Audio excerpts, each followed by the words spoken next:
itong trabaho na pinangako mo sa akin. Hindi ganitong inaasahan ko rito. Nagtiwala ako sa'yo. Umiiyak at nanginginig na sambit ni Liwanag. Nayakap niya ang sarili. Sino ba ang hindi manginginig? Ang kasalukuyang suot na Liwanag ay halos wala nang tinakpan sa buo niyang katawan. Napakalamig pa naman sa lugar na iyon. Magara ang gusali at ubod ng lamig. Doon siya dinala ng babaeng tinatawag niyang Maring. Tinuring niyang kaibigan ang may edad ng babae. Kahit na hindi katiwa-tiwala ang maitim nitong nguso't gilagid.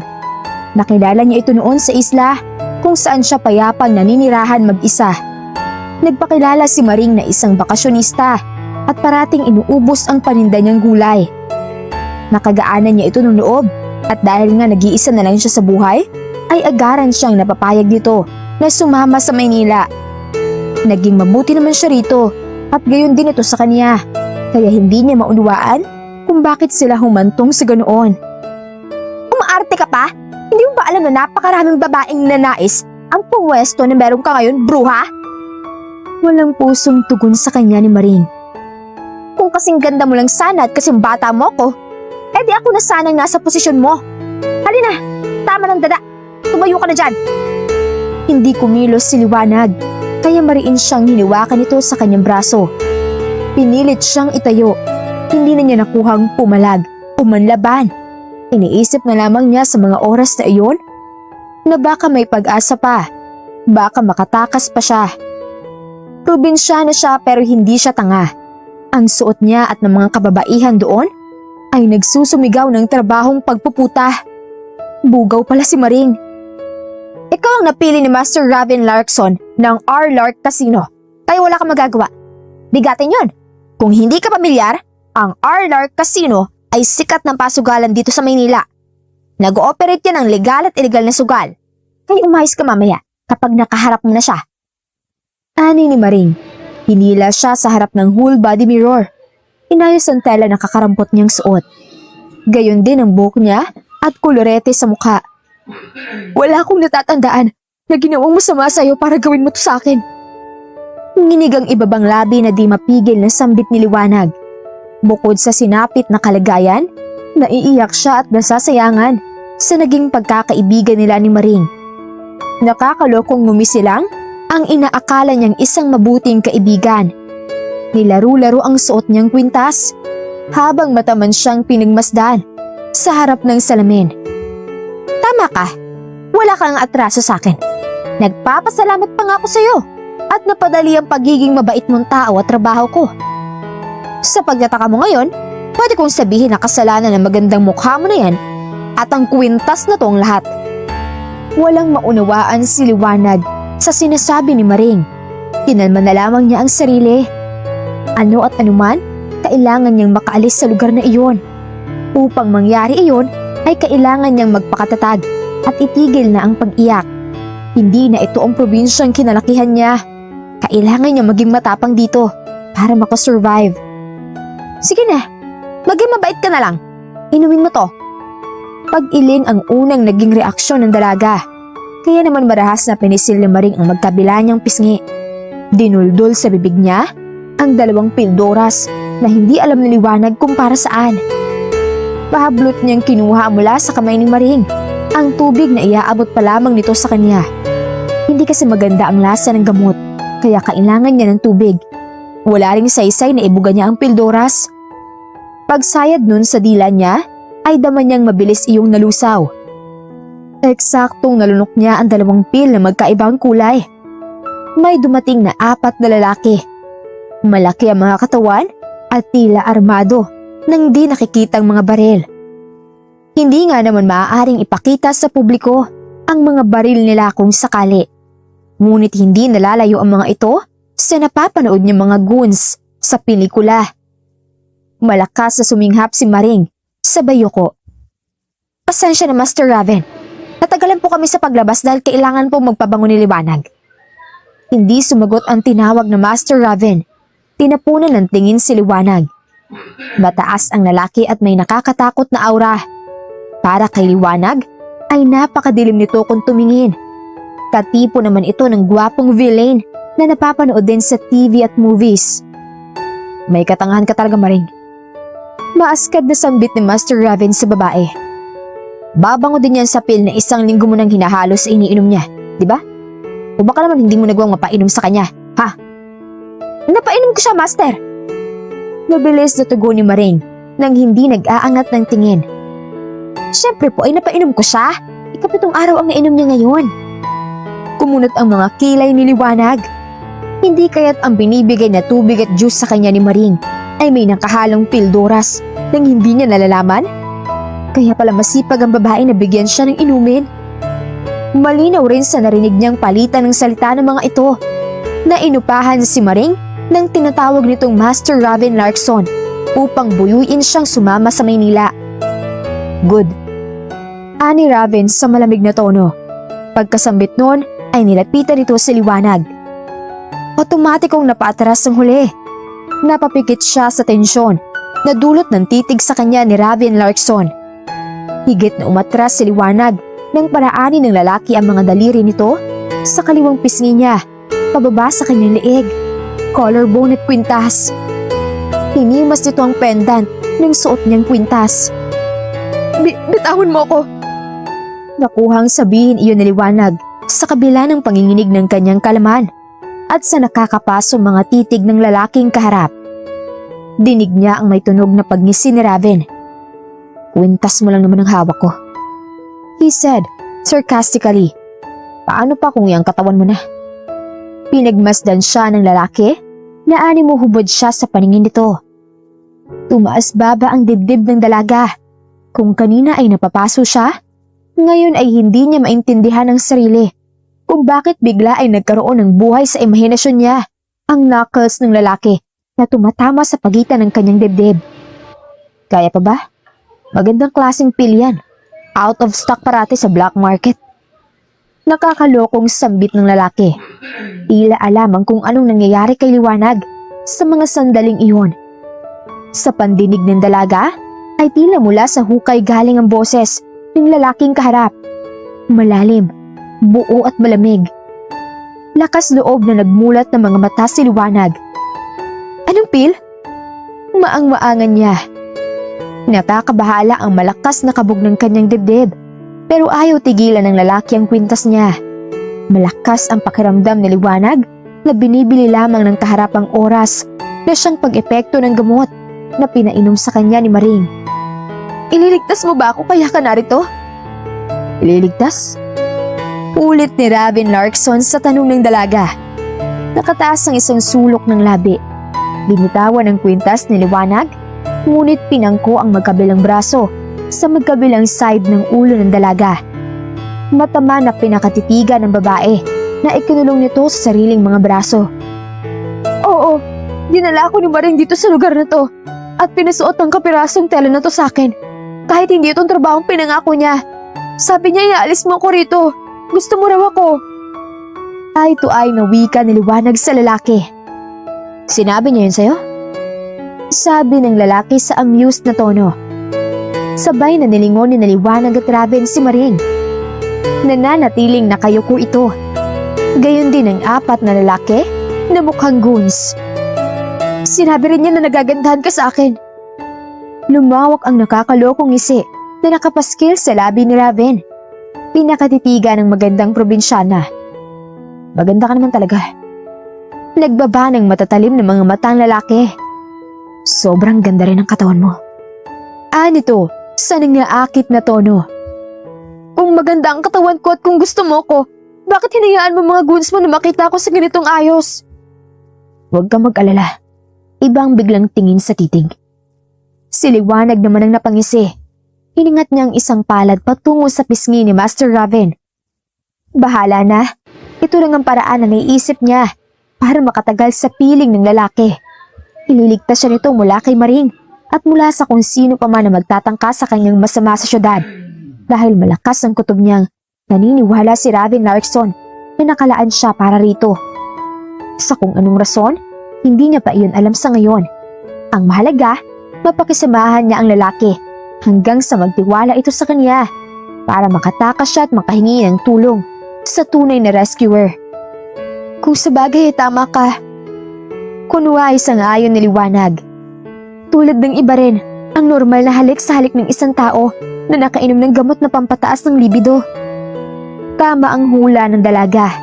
Konting arte lang, konting pag-ipit ng boses. Bumigay na si Raven. Mapusok at maalab na siyang hinalikan. Hindi niya sigurado kung dahil sa pildoras o dahil sa mabangong hininga ng lalaki, kaya siya lumaban ng halik dito. Nang kargahin siya nito, ay kusa rin siyang nagpagaan. Pabukaka siyang sumampa sa bewang nito. Malakas si Raven. Komento ni Liwanag sa isipan. Hindi natitigil ang lalaki ng halik at himas sa kanya habang karga siya at umaakyat sila sa rooftop ng building na iyon. Tama na naman si Liwanag. May chopper na naghihintay sa kanila sa rooftop. Siguro nga ay dahil sa gamot, kaya nang marinig niya si Raven na nag-utos sa mga tao nito na maghintay muna at hayaan muna sila sa chopper, ay nasabik siya. Birhen siya at wala pang karanasan, pero mahilig siyang manood at magbasa. Ang lalaki ngayon ay umaangkin sa kanya. Ay isa sa mga pantasya ng adventurous na kababaihan. Red flag, matikas, malakas, guwapo, hindi mukhang purong Pinoy, at maugat. Kaibahan lamang, wala siyang nakikitang baril dito. Isa ba ito sa mga pantasya mo? Maharot na tanong ni Liwanag kay Raven. Kasalukuyan ang naghuhubad ang lalaki.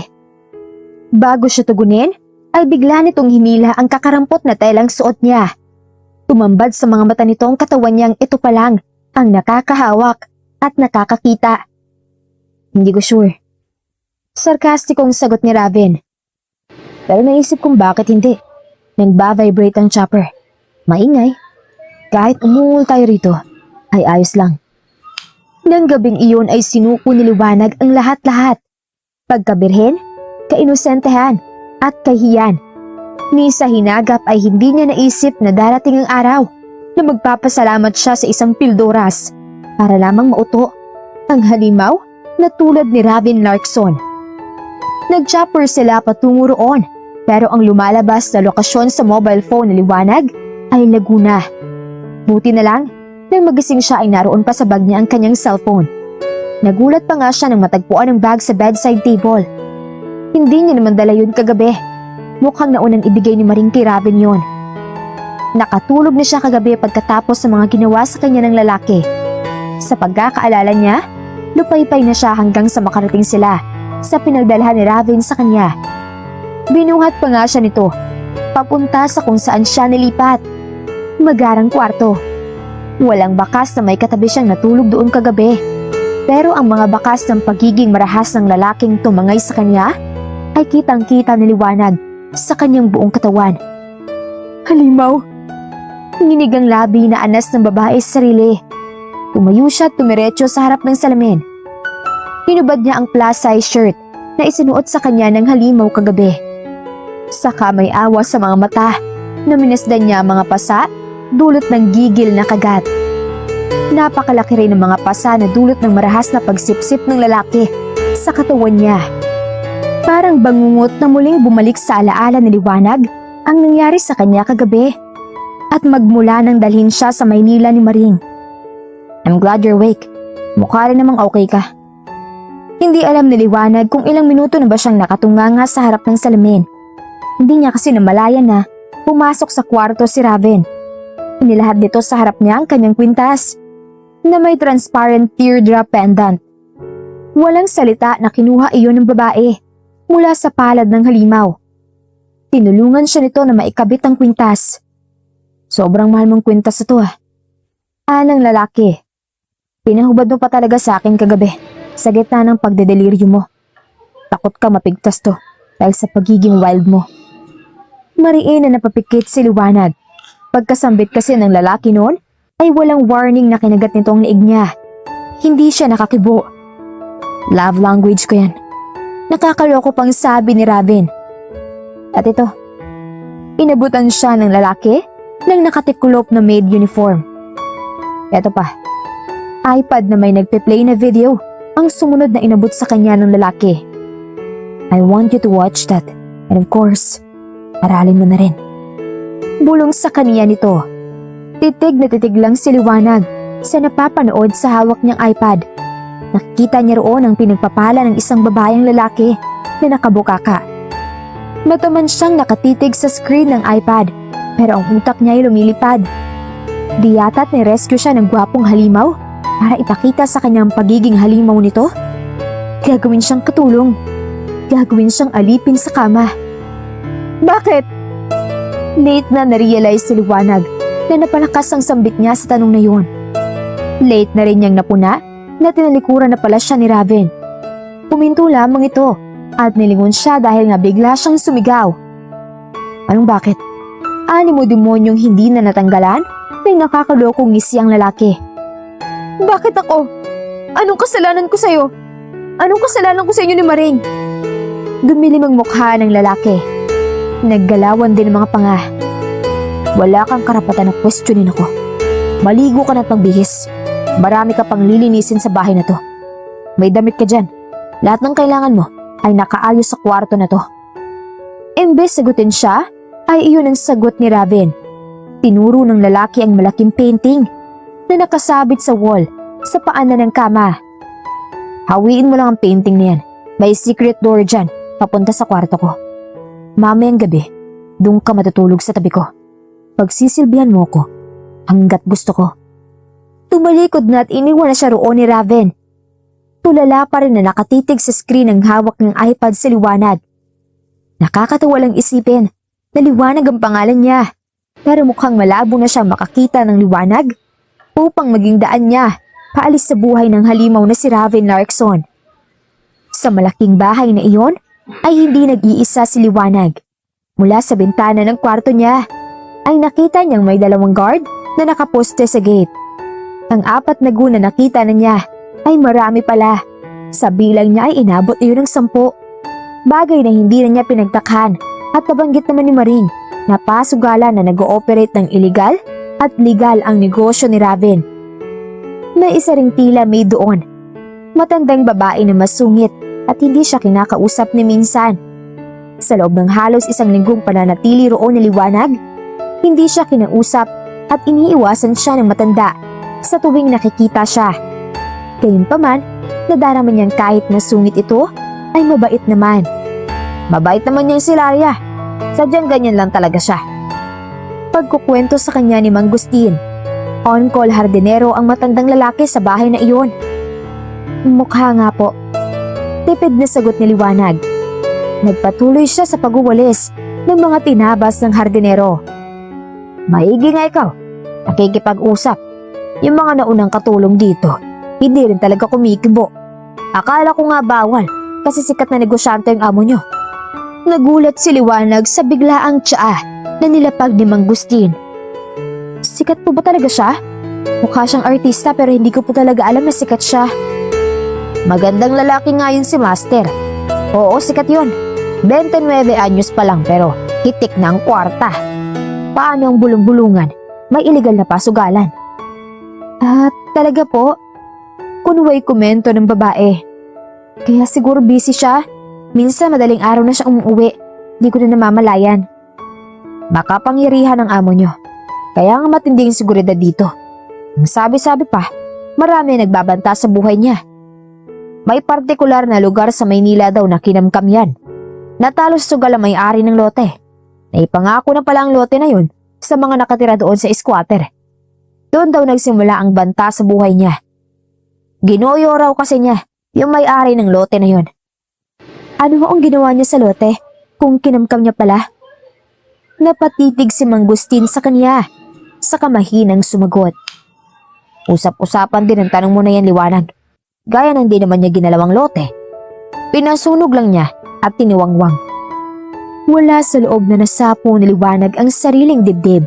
Nangilabot siya sa tinura ng matandang hardinero. Kung susumahin, base sa kwento nito, halimaw nga talaga si Raven Larkson kahit malasanto ito sa kagwapuhan. Kung sa bagay, demonyo na nga ang tingin niya kay Raven. Bukod kasi sa mga ginagawa nitong kababuyan sa kanya, pinipilit din siya na mag-take ng kung ano-anong pildoras. Kung may maipagpapasalamat siya sa kasalukuyang sitwasyon, iyon na yang kalaman na kahit halimaw ang lalaki at nabababuyan siya sa pinagagawa nito, ay hindi ito umabot sa punto na kung ano-ano ang isasalpak sa katawan niya. Lagi niyang dinarasal na sana ay wag naman. Talagang kapag nasobrahan lang sa gigil ang lalaki, ay kinakagat siya at hinahampas gamit ang mabigat na kamay nito. Mauna na ako, Liwanag. Papalapit ng boss mo. Kandautal at tila takot na takot sa untag ni Mang Agustin sa naglakbay na palang diwa niya. Nagmadali ang matanda na makaalis doon. Bago pa makahumas si Liwanag ay napapikit na siya. Mula kasi sa likod niya ay dinaklot ng malaking palad ni Raven ang kanyang batok. Ipinilig ng lalaki sa gawing kanan ng ulo niya sa kamarahas. Animo aso ito na dinilaan sa liig.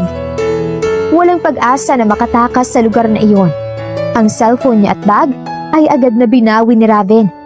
Sa tingin ni Liwanag ay sinadya lang nito na ipahiram iyon sa kanya para may ideya siya kung nasaan sila. Para may ideya siya na kung sakaling maisip niyang tumakas ay napaka-imposible na siya ay magtagumpay. Pero ang nasisilip niyang pag-asa ay hindi pa niya nasisimulan. Siguro ay mainam ng sampulan niya ngayon ng lalaki. Parang bakal laga dyan, Master ah. Tudyo ni Liwanag kay Raven. Nag-iharap kasi siya nito at marahas na halikan ay dinaklot niya ang harapan ng lalaki bilang pagsisimula ng kanyang planong panguuto rito. Wala namang masama kung susumbukan niya. Lalaki ito, mahina sa tawag ng laman at sa tukso. Gusto kong ganyan. Nakangising tugon ni Raven. Alam ko, kaya nga araw-araw ay pinag-aaralan ko para ma-please kita. Ganti ni Liwanag. Ikaw ang sumugip sa akin sa mga kamay ni Maring. Kaya dapat lang nagawin ko ang alam kong magugustuhan mo. Sadyang halimaw si Raven at hindi yata napapagod. Doon na rin kasi mismo sa Bermuda grass siya hiniga nito at walang sapin siyang inangkin ng lalaki roon. At dahil hindi pinalaki si Liwanag ng nakilala niyang nanay Edna na nagpapaapi, pasimple niyang ginantihan si Raven sa pamamagitan ng pagkubabaw rito. Nang gabing iyon ay hindi kaagad natulog si Liwanag. Hinintay niyang dumating si Raven. Eksaktong 12:30 nang pumasok ang kotse nito sa garahe. Nagbilang siya ng 10 sa isipan bago siya nagmadaling pumanaog. Sa tagal niya roon ay kabisado na niya ang lalaki. Pag-uwi nito ay maghuhubad ng sapatos at jacket. Ihahagis iyon sa kung saan bago ito magtutuloy sa kitchen area para kumuha ng maiinom. 10 bilang, lahat ng iyon ay siguradong nagawa na ni Raven. Alam mo ba kung bakit palagi na lang masakit ng ulo mo? Ani ni Liwanag kay Raven. Inabutan niya ito na hinihilot ang sariling sentido. Maingat at walang ingay niya itong nilapitan. Saka nilapat niya ang sariling palad sa sentido ng lalaki at pinalitan ang mga kamay nito na humihilot roon. There. Paungol na wika ni Raven. Hindi siya sinagot ngunit sa pagkakapikit at pagkakahilig sa tiyan niya ay nasisiguro ni Liwanag na nagugustuhan nito ang paghilot niya. Laging masakit ang ulo mo kasi lagi kang galat, Master. Hindi ito kumibo. Pinakiramdaman lang ang ginagawa niya. Kapag nagagalit ang tao, tumataas ang tension at blood pressure niya. Patuloy ni Liwanag sa pagsasalita. Pag mataas ang BP, sumasakit ang ulo ng isang tao. Mas tataas ang BP ko kung di ka mananahimik, Liwanag. Masungit na sabi ng lalaki. Pagrak na natawa ang dalaga. Hindi siya nagtagal sa bahay ng lalaking ito kung hindi niya pa ito halos nakabisado. Bahagyang yumuko si Liwanag. Ang paghilot niya sa sentido ng lalaki ay sinabayan niya ng mumunting halik sa noo at matangos na ilong nito. Gaya sa inaasahan niya, bago mapunta sa labi ng lalaki ang halik niya, ay dumilat ito. Nagdama ang kanilang mga mata. Parang may nagbago sa'yo. Bulong ni Raven. Ngumiti siya. Wala. Sinabi lang ni Liwanag na wala. Pero meron. Mula sa sentido ng lalaki ay pinaduos-dos niya ang palad, pahaplos sa matigas at malapad na dibdib nito. Meron. Bulong ni Raven, sensual na tono. Wala. Napapangiting pakikipagkulitan ni Liwanag. Nananatiling pagngisi at paglamlam ng mga mata lang ang nakikita niyang ekspresyon sa mukha ni Raven. buhat nang makilala niya ito. At ang weird niya siguro para isipin na nakadagdag lang iyon sa pantasyang binuo ni Liwanag sa isipan pagdating sa lalaking ito. Kailangan niyang gawin at buuhin ang pantasya na iyon para magawa niya ang nais. Kung ang isasaksak niya kasi sa kanyang kukote ay ang mga bad traits ni Raven Larkson, siguradong hindi niya magagawa ang kasalukuyan na niyang ikinikilos. Hindi niya magagawang kumandong dito, kagatindi nito, at gayahin ang kung ano-anong ginagawa nito sa katawan niya. Gumagaling ka na sa larangan na to. Puna ni Raven, mapungay na ang mga mata. Magaling ka magturo eh. Tugon na Liwanag sa mapang-akit na tono. Inuutong mo ko na. Kunway marahan na natawa ang babae. Di nasa itsura mo bang madaling mauto? Pinapaibig mo ko? Panghuhula ni Raven. Wala kang puso, malabo kang umibig. Sagot ni Liwanag. Binabaliw mo ko. Mas akma, master. Pagkatugon ni Liwanag noon, ay para na namang mabangis na hayop ang lalaki. Nagwala at nangagat. Muli ay tiniis ni Liwanag ang dulot na kirot ng mga iyon. Pero sa pagkakataon na yon, nakakapagtaka lang na hindi na niya makapa ang matinding pagkamuhi kay Raven. Sa tuwing gagawin nito iyon sa katawan niya, naisip niya tuloy, paano kung walang ganoon na habit ang lalaki? Paano kung hindi pangit ang pagtatagpo nila? Makita niya kaya ang sarili na umiibig din? Hindi. Wala sa sariling sambit ni Liwanag.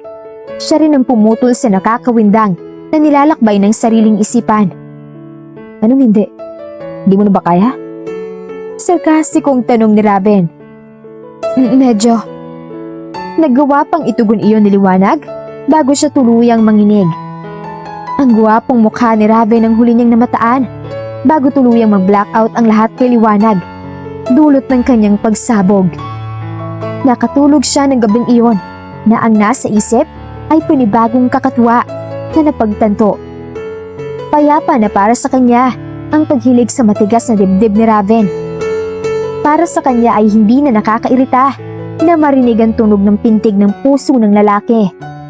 Higit sa lahat, dapat na siyang madala sa mental sa lalong madaling panahon. Kinabukasan, nasa mood maglinis si Liwanag, kaya kahit hindi araw ng paglilinis niya sa kwarto ni Raven, ay pumasok siya roon, bit-bit ang walis at pandakot. Gaya ng inaasahan niya, busy ang lalaki sa harap ng computer. Ngunit nakita naman siya, lihim na nasayahan sa Liwanag nang hindi siya paalisin ito. Pinag-igi niya ang ginagawa, total ay naroon na rin lang siya at yun naman ang kanyang pinlano. Hindi sigurado si Raven kung bakit baliwala lamang sa kanya na naroon sa loob ng kwarto niya sa Liwanag kahit araw ng virtual meeting niya at hindi pwedeng naroon ito. Nagtataka na siya sa sarili. Lately kasi ay sumusobra na siya pagdating sa aksyon sa kama. Literal na tila droga ang epekto sa kanya ni Liwanag. Hindi niya kayang i-resist ang babae. Kahit pa ba, nahuhulaan na niyang kinukuha lang nito ang loob niya at alam niyang humahanap lang ito ng tiyempo upang makatakas. Sa katunayan nga, sa mga oras na iyon ay inaakit na naman siya ng babae. Habang kumukuha kasi ito ng mga labahin, ay tila sinasadya na tumuwad-tuwad sa harapan niya. Nakakapanghina iyon para kay Raven dahil unang kita pa lamang niya sa babaeng binili ay alam na niyang complete package ito. Maganda at makurba, marunong pa sa gawaing bahay.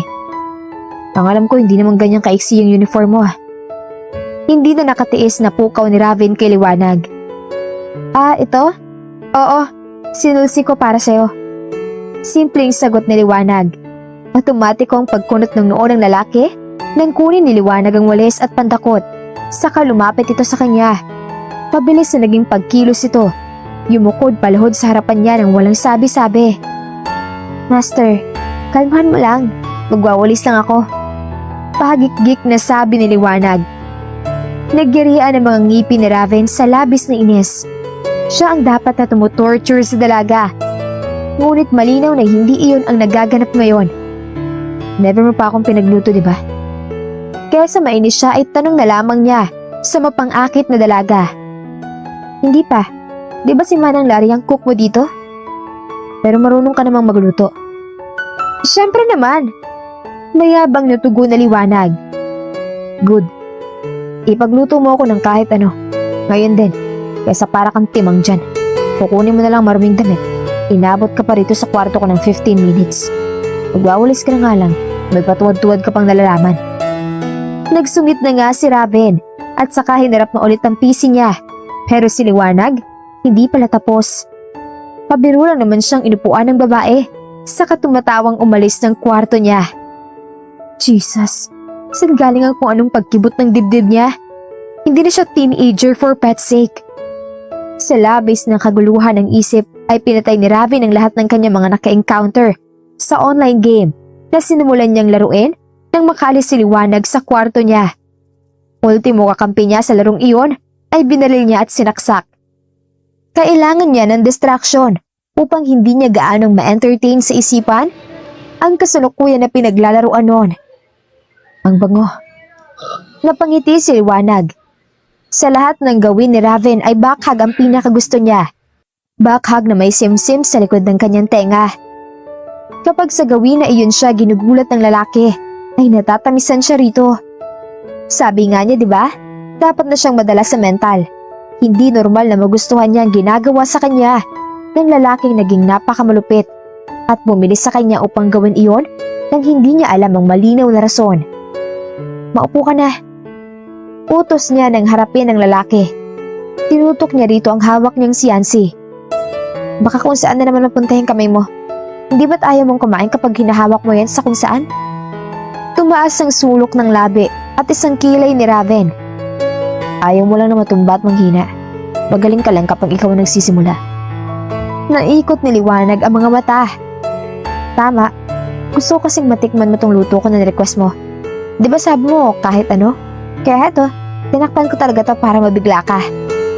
Count tayo ng 3. Kahit ano. Yun ang nakasulat sa scrambled eggs na hinain ni Liwanag. Ilang segundo rin na hindi nakahuma si Raven. Nang makita niya ang nakatakip pa ng ihain, na itlog lang pala. Nagustuhan mo bang humor ko, Master Raven? Nag-angat ng tingin ng lalaki. Hindi makapaniwalang tinignan si Liwanag. Saka malakas itong tumawa. Sinapo pa ang sariling tiyan sa labis na pagtawa. Napatda ang dalaga. Saglit na tila na blankong isip. Pwede palang tumawa ng libre ang isang Raven Larkson. Maaari rin pala na maging masarap sa tenga ang halakhak nito. Nakatulalang pinagmasdan niya ito habang malaya na tumatawa. Raven, ano bang ingay yan? Kung hindi sa pagdating ni Manang Larya, ay hindi pa mababalik sa kasalukuyan ang diwa ni Liwanag. Kakain ka na lang, tawa ka pa ng tawa. Nagising na sa'yo mga manok at kalapati sa paligid. Amused na pinagmasdan lang ni Liwanag ang mag-amo. Di yata tinananay si Manang Larya sa boss nila. You won't believe this, Manang Larya. Maluhaluhang ani ni Raven sa katiwala. Pinakita ang pinggan sa matandang babae. Sabi ko kay Liwanag na ipagluto ko ng kahit ano. And here's that kahit ano na niluto niya. Sandaling pinagmasdan ni Manang Larya ang pinggan na minwestra ni Raven dito. Binalik ang tingin sa huli pagkatapos. Saka ito natawa na rin. Oo, nagsalo sa malakas na tawanan ng mag-amo nang dahil lang sa scrambled eggs na niluto ni Liwanag. Weird para sa huli na makitang tumatawa ang mabagsik na lalaking nakilala niya. Pero unti-unti rin siyang mapangiti nang mapagtanto niyang tila kaunti na lang ay makakatakas na siya mula sa pagbili at pag-angkin sa kanya ni Raven Larkson. Kung sakaling hindi umubra ang una niyang plano. Halos 1 buwan mahigit nang mabihag ni Raven si Liwanag. Kung idaragdag niya ang magmula sa araw na kinuha siya ni Raven mula sa bugaw na si Maring, matagal-tagal na rin pala, buhat nang mawala siya sa sarili niyang buhay. Matagal na siyang nasa poder ni Raven, ngunit ngayon lang siya nakaramdam ng matinding pagkahilo. Otomatikong nasapo ni Liwanag ang sariling sentido. May pakiramdam siyang maging ang pawis niya ay nanlalamig. Miss, okay ka lang? Ano nangyari sa'yo? Sa kabila ng nararamdaman na pagkahilo, ay tipid na napangiti siya. Inakala kasi ni Liwanag na napakasungit din ng mga bodyguards ni Raven o nautusan ng mga ito na huwag siyang kausapin. Ngunit heto, nilapitan siya ng isa. Salamat sa pag-alalay sa akin ha. Sinserong aniya. Ano nga palang pangalan mo? Pwede ko bang malaman o hindi? Ngumiti ang lalaki. Lumitaw tuloy ang cute nitong dimples. Grabe ka naman sa bawal. Pareho lang naman tayong tauhan dito. Kaya bakit naman magiging bawal? Tama nga naman ito. Ano bang feeling niya? Porque may nangyayari sa kanila ni Raven ay VIP na siya? Saka walang alam ang security sa nagaganap sa loob ng bahay. Ang bahay ni Raven Larkson ay napapalibutan ng whole body na bintana. Ngunit ang tao sa loob ay hindi nakikita ng mga nasa labas. Tumikhim ang babae bago magsalita. Ako nga pala si Liwanag. Nilahad niya ang palad sa harap nila. Tinanggap naman nito iyon. Ako si Hector. Ganda naman pala ng pangalan mo eh. Biro ng dalaga sa bagong kakilala. Nahihiya naman na nagkamot ng batok si Hector. Hindi naman. Ikaw nga dyan. Liwanag ka siguro ng mga magulang mo. Kaya yan ang pinangalan sa'yo. Natigilan si Liwanag. Wala rin sa sarili na nahimas niyang kwintas na nakasabit sa kanyang leeg. O paano? Kaya mo na ba? Hindi ka na kaya mahihilo kung papasok ka na sa loob ng bahay pamaya-maya?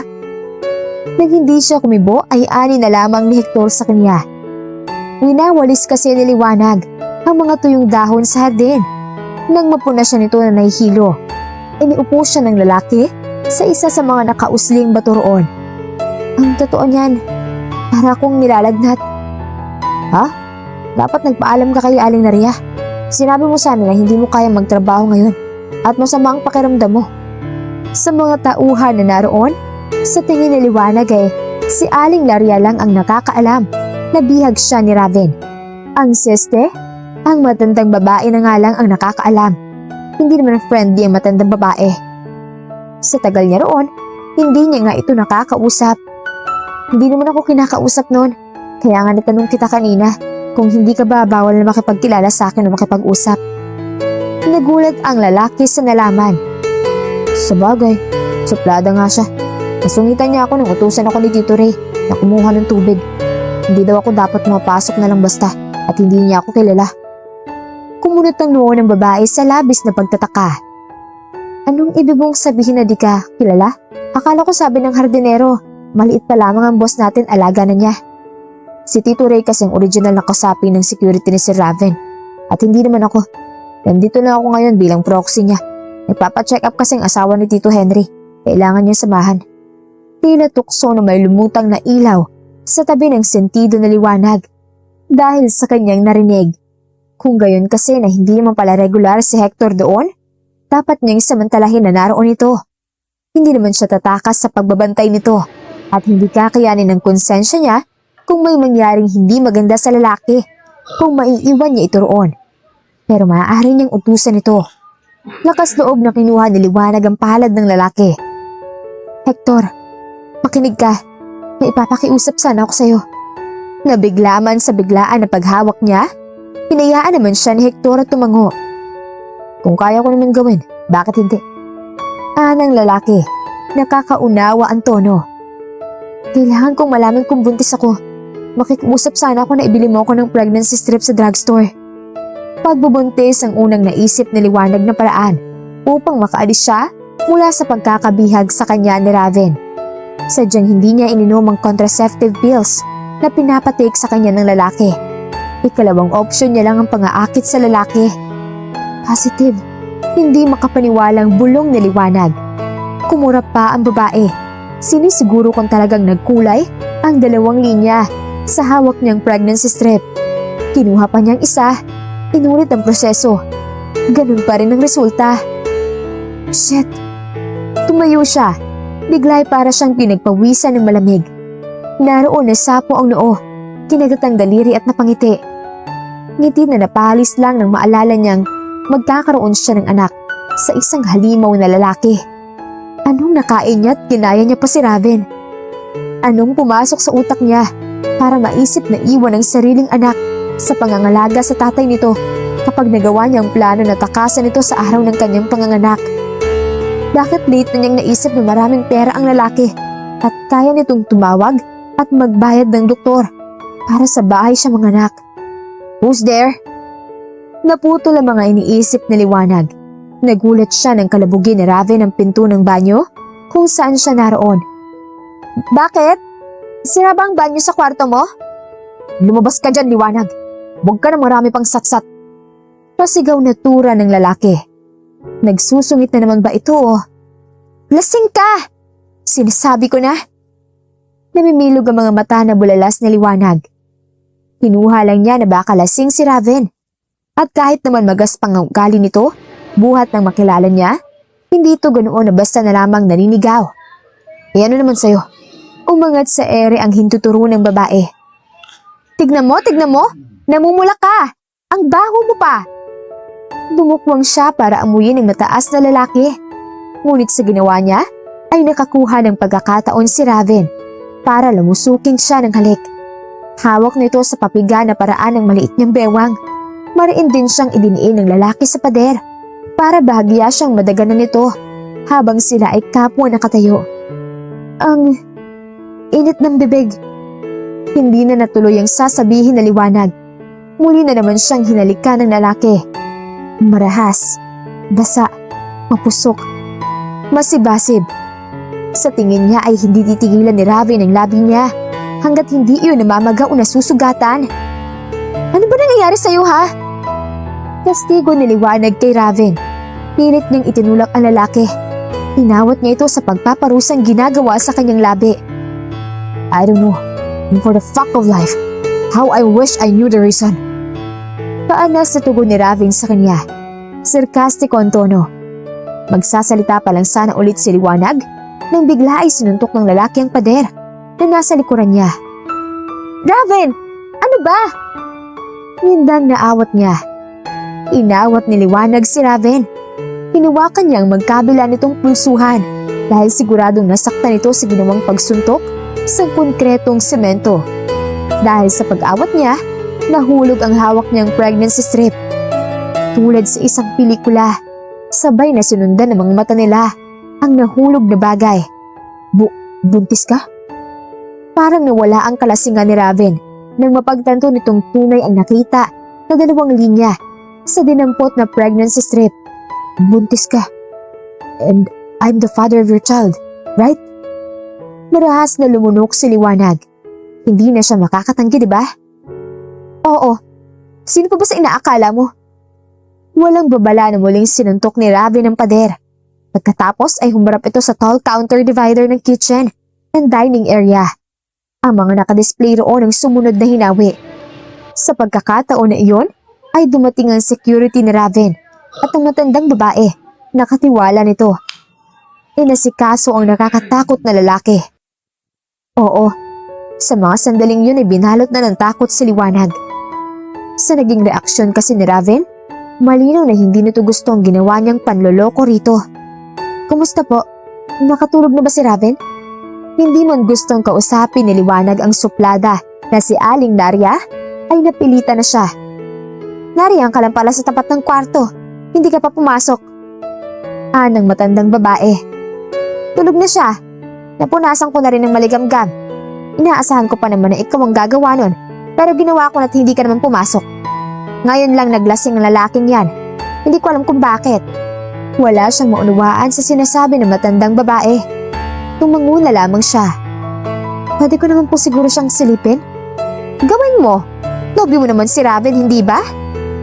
Hanggang sa talikuran na siya ni Aling Naria ay hindi na nakapagsalita pa sa liwanag. Iiling-iling na lang siyang nagtungo sa loob ng kwarto. Nadatnan niyang payapa na natutulog ang lalaking sadya. Tila ito anghel habang natutulog. Parang hindi nag-amok kanina. Ayan, may sugat tuloy itong kamao mo. Kinuha niya ang palad ni Raven nang makaupo siya sa gilid ng kama nito. Marahan niyang hinaplos ang nakabalot na gasa roon. Bakit ka ba nagwala?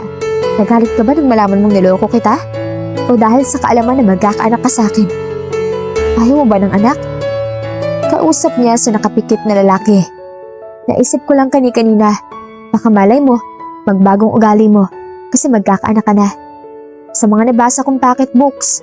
Ganun ang mga bidang lalaki na katulad mo. Marahan siyang natawa. Bakit ko nga ba naisipan na ikumpara ka sa mga bida ron? Yung salbahe mo. Salbahe talaga ako. Bali wala rin sa akin yung paghaplos na ginagawa mo sa knuckles ko. Napasinghap si Liwanag.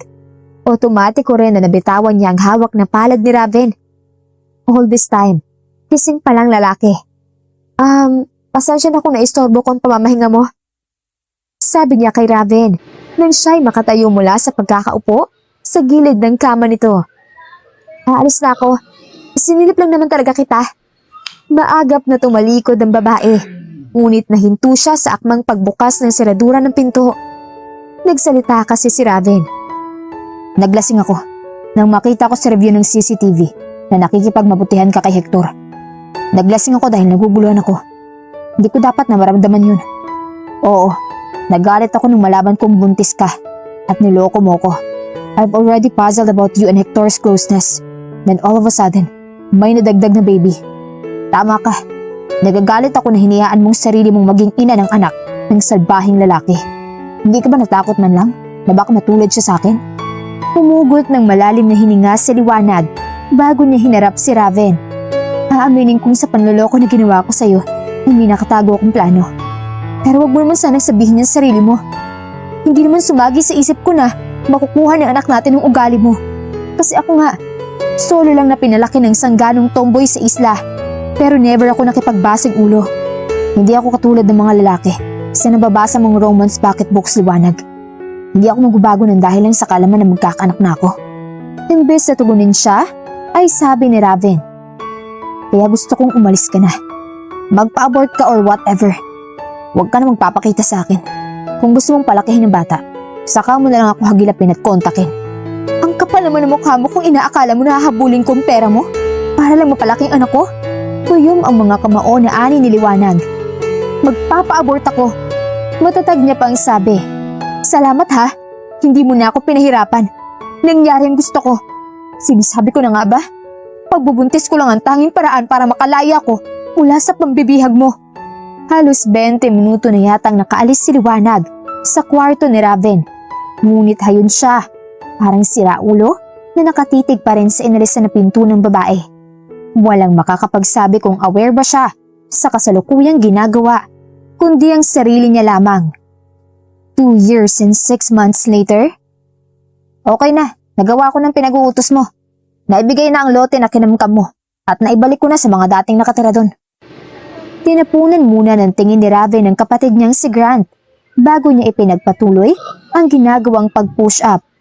Kasalukuyan niyang kausap through video call ang nakababatang kapatid. Gaya ng sinabi nito, nautusan niya nga si Grant Larkson na ibalik na ang lupang pinasunog at kinamkam niya. Of course, mahaba ang naging proseso. Pero ang mahalaga, wala nang banta pa sa buhay ng pamangkin niyang kambal. Ang bunso kasi nilang babaeng kapatid na si Raven ay nagbuntis. Kakauwi lang mula sa Amerika. Nagbuntis na. Inakala pa naman nila na tomboy at nagpulis ibang bansa. Ayaw man niya ay nagkaroon tuloy siya ng tsansa na makipag-ugnayan sa pamilya. Siyempre pa, sino pa ba ang magtutulungan? Advance siyang mag-isip, kaya hindi pa man nanganganak si Raven, ay inayos na niya ang mga nagawang atraso na maaaring makapahamak sa pamilya nila. Nagsabi na rin kasi sina Grant at Raven na mag-i-stay na sa bansa for good. Naipilig ni Raven ng sariling ulo. Walang ano-ano kasi ay may kung sinong nagsasalita sa dulong bahagi ng utak niya. Pinapabulaanan niyon ang sinasaad niya sa sarili. Hindi naman daw kasi ang kapatid niyang babae ang nagpauntog sa kanya. O paano? I'll hang up na bro. Untag sa kanya ni Grant. Noon lang niya napuna na naroon pa pala ito sa kabilang linya. Tipid siyang tumango. Tumayo na rin siya at nagpunas ng pawis. Okay. Ani Raven sa kapatid. Salamat. Pakabilhan ng mga pamangkin ko ng... Hey Grant. Napabuga na lang siya ng hangin. Nilayasan siya ng kapatid. Mukhang nagsawa na ito sa mga utos niya. Last time kasi ay nagreklamo na ito nang pabilhin niya ng baby mittens sa sikat na mall. Modelo sa ibang bansa si Grant, kaya normal na magreklamo. Mabablind item daw ito na may anak, kaya umuwi sa Pilipinas nang dahil sa kanya. Poor boy, tinaguan ng kuya niya. Natatawa na lang na bulong ni Raven sa sarili. Ilalapag na sana niya ang mobile phone sa mesa na naroon nang bigla na naman itong nagring. Kunot noon niyang sinagot ang video call na natanggap. It was from unknown user. Sa messenger din siya tinawagan. Ewan ba niya? On normal days, siguradong hindi niya yun sasagutin. Well, normal ang araw na iyon at day off niya sa trabaho. Pero hindi normal ang kasalukuyan na pagdagundong ng dibdib niya. At nakakapagtaka na para lang sa isang tawag. Kaya niya iyon nararamdaman. Hello? Hello, Daddy? Is it you po ba? Napahigpit ang kapit ni Raven sa hawak na aparato. Hindi siya makakibo at laman niya ang kung anong humarang sa kaniyang lalamunan. Mas lumakas din ang kabog ng kanyang dibdib. Ang batang lalaki na nasa video call ay kamukhang kamukha niya. Dad, I know that you're my father. Mama told me so much about you. Hindi ko po alam ang face mo but I'm lucky. Naalala ko po ang name mo. Sinubukan kong i-google at sa mysterious FB account mo ko dinala ni Google. Sumisigok ang bata pero malinaw na naunawaan ni Raven ang sinabi nito. Tumikim siya bago tugunin ito. Kid, why are you crying? Is there something wrong? Pumalahaw ng iyak ang batang lalaki. Halos 3 taon pa lamang ang anak nila niliwanag pero mataas na itong magsalita at malinaw base sa iyak nito at sa ginawang pagtanda at paghahanap ng pangalan niya sa internet na lubos nang nauunawaan ito ang nagaganap sa paligid. Mama is sick. Andito po kami sa ospital. Wala po kaming pera. Nahold up kasi sila ni Ninang Gianna habang nagsasara sila ng paninda. Nagpatuloy yung bata sa pagsasabi ng buong kwento sa kanya. Nahulog daw sa hagdan si Liwanag kaya tinakbo sa ospital. Kung kailan daw nawala ng pera, saka pa na ospital. Matagal na pala sa Maynila ang mag-ina. Hindi bumalik si Liwanag sa probinsya at palagi raw sinasabi sa anak nilang si Light na hintayin ang daddy nito. Nasa proseso lang daw siya ng pagbabago at paghahanap ng sarili. Habang biyahe papunta sa ospital si Raven, hindi na niya inawat ang mga luha na nagunahan ng maglandas sa kanyang pisngi. Liwanag ang binigay na pangalan sa kanya ng nanay niya dahil dumating daw siya sa buhay nito noong panahon na kamuntikan na itong magpakamatay. Sa may pantalan, sa Isla Ponpuego, kung saan lumaki at nagkaisip si Liwanag Vidal. Natagpuan siya ng nanay-nanayan, pinulot, pinaliguan at inaruga. Nang mawala ang taong nagpalaki sa kanya, ang tanging pamana sa kanya nito ay ang pang-baby na kwintas. May teardrop pendant iyon na animo tunay na luha. Bili ng inay niya, palitan niya ang necklace sa kanya isuot at wag nang hubarin. Baka sakali raw kasi na makatulong iyon upang mahanap niya ang tunay niyang mga magulang. Alam niyang dapat ay sinubukan niyang isearch ang disenyo noon dahil marami ang nagsasabi na wala iyon sa market. Pero ewan pa niya, wala siyang interes sa paghahanap sa tunay niyang mga magulang dahil sinabi naman ng inay-tinay niya na baka patay na ang mga ito na kaya siya naiwan sa pangpang kung saan siya nito napulot ay baka raw upang iligtas siya. Ang kwintas ko! Balikwas na bumangon si Liwanag nang makapanyang wala siyang suot na kwintas. Akma sana siyang aalis sa hospital bed. Ngunit nagulat siya nang makita niyang may cast ang kanan niyang binti.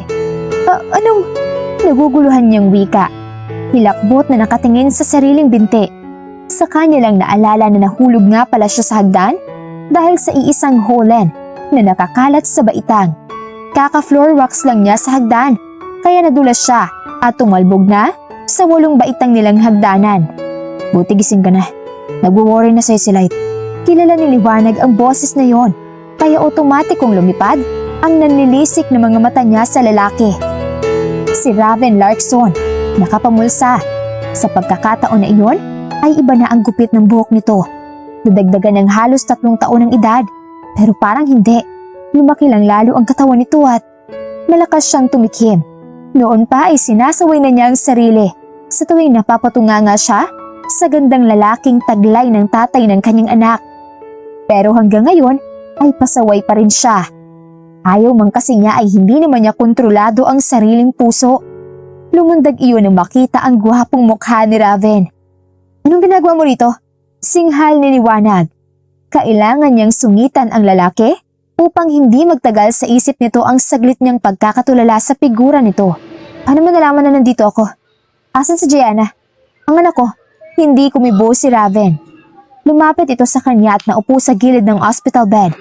Aksidente ka nahulog sa hagdan. Kung hindi mo raw iniligtas ang anak natin, ay hindi mo sana sinapit ang cast na yan. Totoo yon. Nadulas din kasi sa light sa holen. Pareho nilang di napuna. Para hindi mabagok o mapilayan ng anak, sadyang naglanding sa sahig si Liwanag nang yakap niya ang anak. Kahit sinong nanay ay gagawin yun, Raven. Kaya pwede ba? Tigilan mo nga ako. Salamat sa pagliligtas mo sa anak natin. Salamat sa pagpapalaki sa kanya, kahit na mag-isa ka lang. Thank you for being brave to face any struggle that you guys have been through. Nabigla si Liwanag, nanibago sa mga sinambit at sa kinikilos ni Raven. Hindi iyon ang lalaking iniwan niya noon. Nasisiguro niya. Hindi mo ako kailangan na pasalamatan sa obligasyon ko. Ako ang may kagustuhan magkaanak at hindi naman ikaw. Niloko kita. Dapat lang na magalit ka. Umiling si Raven saka kinuha ang mga palad ni Liwanag. The truth is, hindi ko alam kung paano ko haharapin ang nadarama ko sa'yo. Kaya kita pinaalis. Overwhelming din sa akin ang ginawa mong pagdadala ng anak ko. Kahit hindi naman ako naging mabuti sa'yo. Sorry, nang maghiwalay tayo ng landas, ang dami na nagbago sa akin. Nadagdagan ang guilt ko sa kaalaman na inabort mo ang bata. Hindi ko magagawa yun. Tumango-tango ang lalaki. I know, pinilit kong mawala ng pakialam, Liwanag. Sabi ko, wala akong pakialam kung magpa-abort ka because in the first place, hindi akong dapat na maging tatay ng anak mo. Pinagmalupitan kita, hindi at? Hinayaan mo na ako ang maging tatay ng baby mo. Pero nung mawala ka, ninais kong hanapin ng tunay na ako. Binalik ko ng kinamkam at sinunog kong lote noon. Gusto ko kasi sa muling pagkikita natin ay ibang tao na ako. Gusto ko sa susunod na magkita tayo na bago ko ng sarili ko at deserve na ako na maging tatay ng anak mo at maging asawa sa'yo. Baliktarin ko man o awatin. Wala eh. Nagising na lang ako na malakas na ang tama ako sa'yo. At tuloy na para mapigilan tayo. Ano ba namang love confession yun? Walang warning knock man lang. Hindi tuloy alam na Liwanag ang dapat niyang sabihin. Baka nagkakamali ka lang. Ani Liwanag. Hanggang sa aminin ko kasi sa'yo nabuntis ako, galit ka pa rin sa akin. Alam mo, hindi naman kita pinagdamot sa anak natin. Isa pa yun sa dapat kong ipagpasalamat sa'yo. Kung hindi dahil sa pagpapakilala mo sa akin bilang daddy ni Light, hindi ko malalaman na nandito ka. Si Light ang tumawag sa'yo? Nang tumango si Raven ay napapikit na lamang na sinapo ni Liwanag ang sariling noo. Nagkaroon tuloy ng pagkakataon ng lalaki na maihilig siya sa matigas sa dibdib nito. Patawad, sobrang galit ko sa nagawang panloloko sa akin ng ate mo, kaya pati ikaw ay dinamay ko. Alam ko na tungkol dyan, Raven. Sinabi sa akin ni Maring na inupahan mo siya para mauto ako at maisama sa Manila. Aksidente kami nagkita sa drugstore noon. Nakita niyang buntis ako. Kinuha ni Maring ang pagkakataon na yun para mag-sorry sa akin. Ani Liwanag. Nagsimula nang mamasa ang mga mata ng babae. Nalaman ko rin mula kay Hector na unti-unti ka na raw lumalayo sa nakasanayan mo. Pasensya ka na. Nakibalita pa rin ako sa'yo pagkatapos kong umalis sa bahay mo. Iniisip ko kasi kung may pag-asa ka pa ba. Marahan na hinaplos ni Raven ang mahabang buhok ni Liwanag. Mahal kita. Hindi ko lang maamin yun noon. Hindi mo talaga kayang aminin yan dahil wala namang puwang ang pagmamahal sa mga taong hindi marunong magpatawad. Tumango si Raven. Hindi ko rin kayang humingi ng sorry sa'yo noon dahil hindi ko alam na nag-i-exist pa yun. Not until you came into my life. Napangiti ang babae. Nagtaas siya ng mukha. Maagap naman na pinunasan ni Raven ang mga luha niya. Nang umalis ka, sadyang hinanap ko ang sarili ko. Para buong ako na walang bahid ang mapunta sa'yo. Paano kita mamahalin kung ang sarili ko mga kapatid nga ay binaliwala ako? Paano kita mamahalin kung ako nga mismo walang pagmamahal sa sarili ko at sa kapwa? Naghahanap si Liwanag ng kasagutan sa kung bakit siya binili ni Raven mula kay Maring para lamang pagmalupitan. Kaya oo, interesado siya sa sariling bersyon ng lalaki. Narinig na niya ang bersyon ni Maring. Pero nais niyang sabihin din iyon ng lalaki sa kanya para mas makagaan dito. Ito na ang pagkakataon ni Raven napakawalan nito ang lahat. May step na itong nagawa. Malay nila, ang pagsasabi ng buo nito sa kanya, ang huling baitang.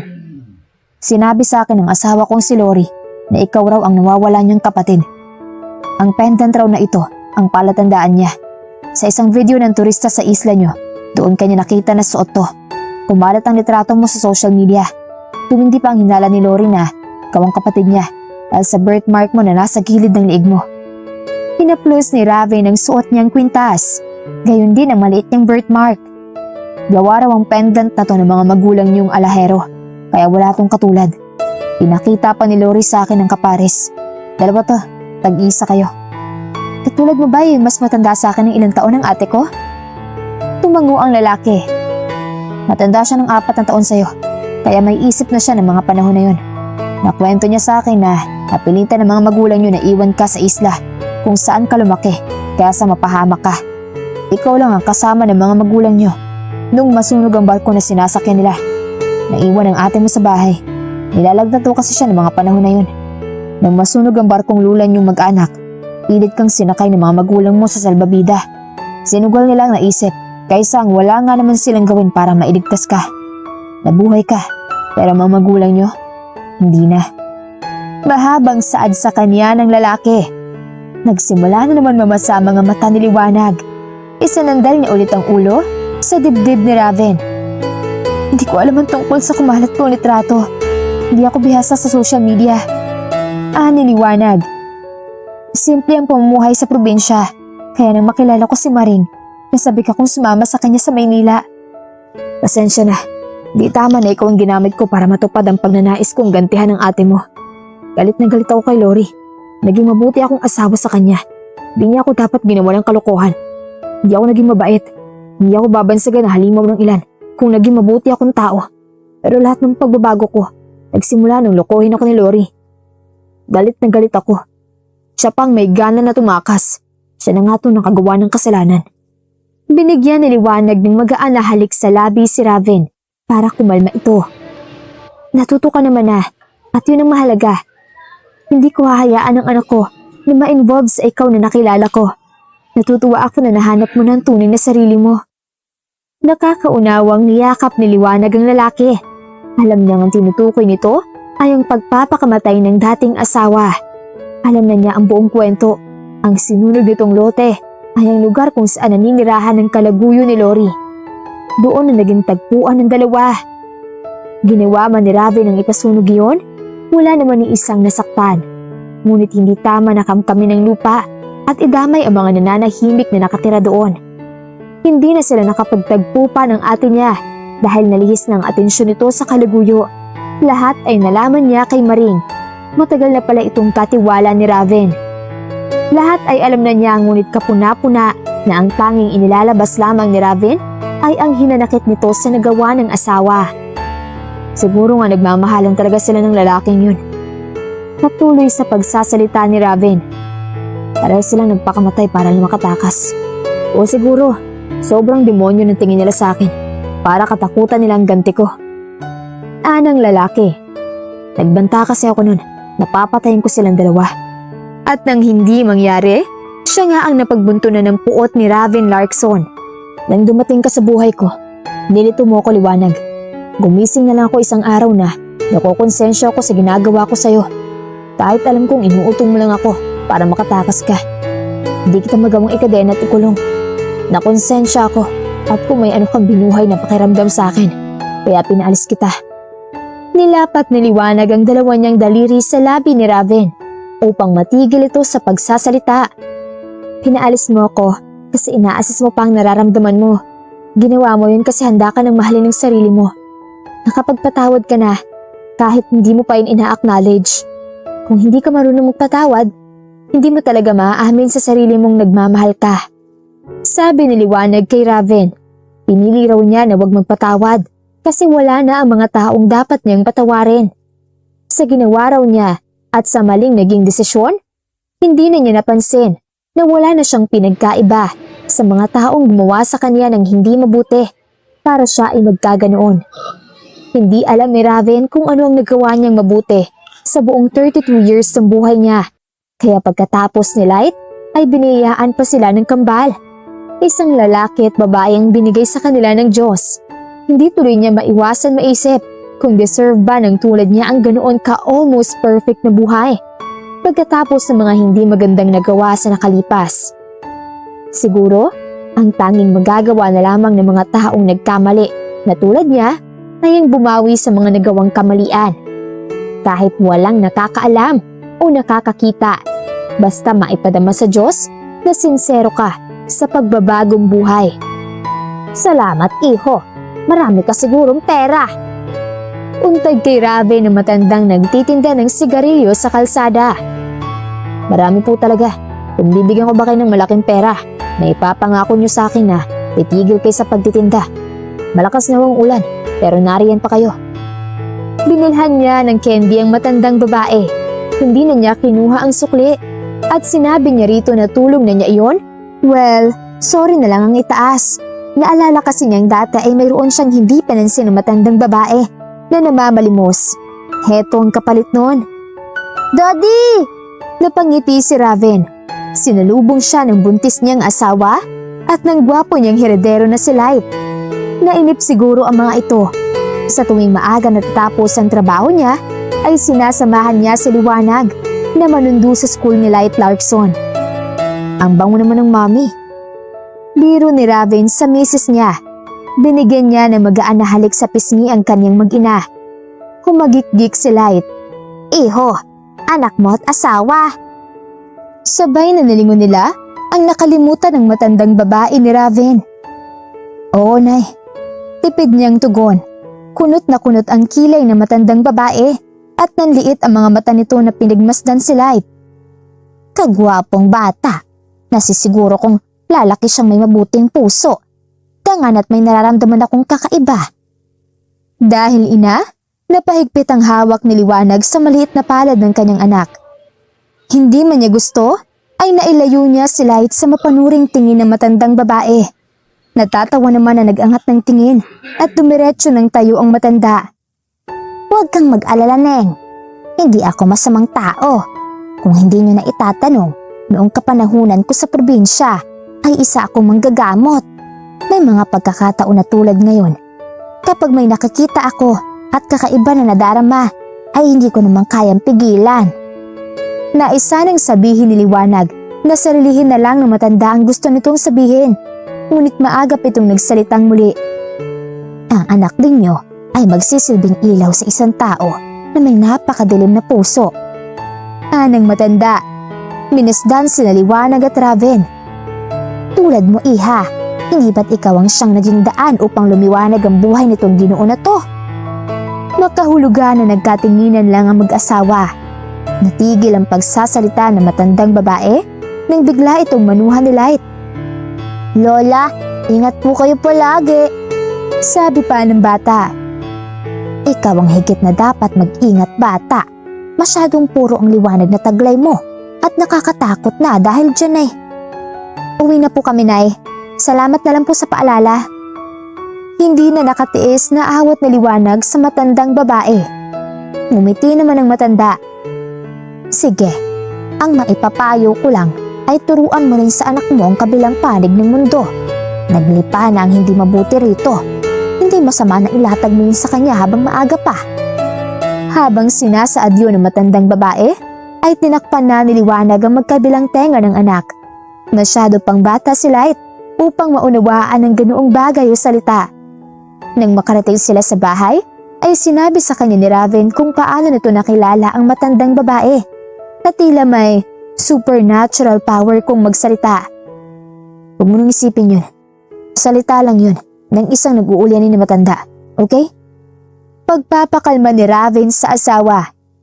Bumuntong hininga si Liwanag. Nang dukwangin siya ng mister, ay napapikit na lamang na dinaman niya ang masuyo nitong halik. Buhat ng maging mag-asawa sila, ay ganoon na siya kung halikan nito. Masuyo ang paraan na animo siya ang pinakamagandang babae na nakilala nito. Kung sakali man na maging ilaw si Light ng babaeng mapapangasawa niya, ayos lang yun. Ani Raven na maghiwalay ang kanilang labi. Because darling, ikaw rin naman ang binigay sa akin ng Diyos na instrumento para maging mabuti akong tao na marunong magpatawad. Maganda ang mga panaginip ko, buhat na makasama ko kayong mag-ama, kaya naniniwala ako magandang future ni Light at ng Kambal. Napangiti si Raven. Yun naman pala, nothing to worry darling. Tumikwas ang isang kilay ni Liwanag. Nothing to worry nga ba talaga? Ay ano't nakadagan ka na sa akin? Alam mo namang Kambal ang binuo mo? Pabirong piningot ni Liwanag ang tenga ng asawa. Halakhak ni Raven ang pumuno sa 4 na sulok ng kanilang kwarto. That night ended of course nang magkasalo ang kanilang mga katawan at kaluluwa. Sabi nga nila, to love and to be loved is to feel the heat from both sides. Iyon ang regalo ng may kapal sa mga taong katulad ni Raven Larkson. 2 ilaw ang binigay ng itaas. Magiging 4 pa. Her husband deserves all the love in this world after he completely surrenders all of his burdens to the Lord. Wakas.